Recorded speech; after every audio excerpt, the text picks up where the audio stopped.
I doomed if I didn't save $10,000 before the age of 18? What are the best ages for building wealth?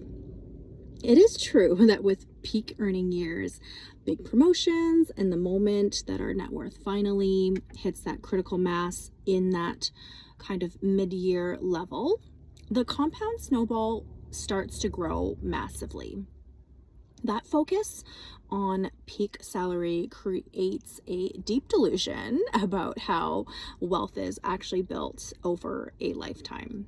When you only measure progress by the size of your paycheck, you can blind yourself to the sheer mathematical leverage that comes with starting early or contributing greatly in your middle or late years. Compounding is the most effective with time. Most people assume that their highest earning decades will naturally be their best wealth building years. But they are thinking about volume and not the exponential power of time. You convince yourself that you can easily catch up later without ever calculating how much harder your money has to work when time starts running out. Ranking the decades of your life on a tier list reveals a stark reality about financial growth and opportunity. To maximize your financial trajectory, you have to understand the specific advantages and hidden traps that each decade brings to the table. In your 20s, nothing beats the absolute power of compound interest paired with a 40-year runway. You possess the single most valuable asset in the entire financial realm: time. Even modest monthly contributions made during this decade can grow into massive fortunes simply because compound interest has decades to work its magical magic. You trade low income years for maximum exponential runway, allowing tiny sums to outperform massive contributions made decades later.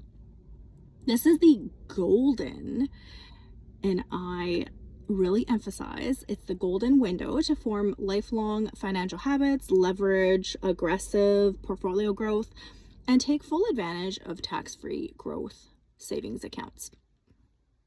No, not savings account, growth investment accounts.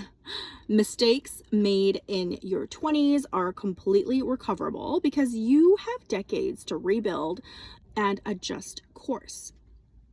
The primary objective and obstacle during this decade is that your income is typically at its absolute lowest point, making discipline essential. If you can avoid lifestyle creep, manage your debt, and keep your expenses low, your 20s easily earn the top spot of decades to build wealth. If you can obtain that magical $10,000 in your early 20s and put it into the broad market, your retirement is more than well taken care of, and you will be a millionaire by the time you retire. In your 30s, it's a dynamic decade where career momentum picks up, but life complexity and total expenses reach an all-time high. Your earnings trajectory accelerates rapidly, relieving some of the baseline cash flow pressures that you felt in your 20s. You still have a solid 30-year plus ahead of you of traditional retirement, meaning compound interest is still doing heavy lifting for every dollar invested. This is often the first decade where maxing out retirement accounts and tax-free savings accounts and long-term investment vehicles become actually possible. This is also the most expensive decade for most households, packed with major financial commitments. You are managing high-cost life events like weddings, home down payments, mortgages, and for many people, childcare expenses that are crushing, not to mention daycare costs. You can navigate decision fatigue, avoid locking yourself into an inflated lifestyle, and keep your savings rate high despite family expenses.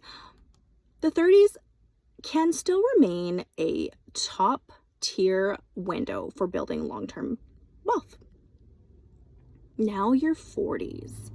The 40s represent an established, high-earning sweet spot where career stability, professional credibility, and experience all line up. Most financial advisors find that the majority of people that they see in retirement, the 40s is when most of their wealth has grown from. You know your industry, your value in the workplace is established, and your income frequently reaches peak or near peak levels. Daycare costs often drop off by now, and concepts such as Coast Financial Independence, retire early, become a realistic baseline if you were able to invest aggressively earlier in life. You have the professional standing and focus to throw significant capital towards your financial goals. If you are behind in any way, you can catch up really effectively. The major challenge in your 40s is that your compounding timeline has officially been cut in half compared to your 20s. To achieve the exact same financial output as a 20-something, you have to contribute multiples of their monthly investment. You are also squarely in the sandwich generation, balancing college savings and expensive kids' activities with the financial and logistical care of aging parents. Because the compounding runway is shorter and lifestyle obligations are heavily locked in, the 40s land in the B tier. And your 50s. Your 50s are defined by maximum savings potential and the highest overall income capacity of your career.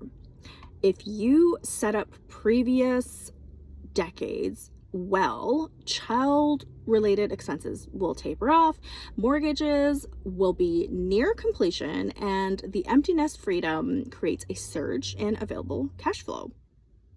This decade unlocks official catch-up contributions and allows you to pour significantly higher dollar amounts into tax advantage retirement accounts than your younger age groups. The finish line is clearly visible, providing powerful motivation to lock down your final numbers. The fundamental drawdown of the 50s is the limited compounding horizon, with only 10 to 15 years remaining before traditional retirement. You can no longer rely on time to do the heavy lifting. You have to fund your goals with raw upfront capital.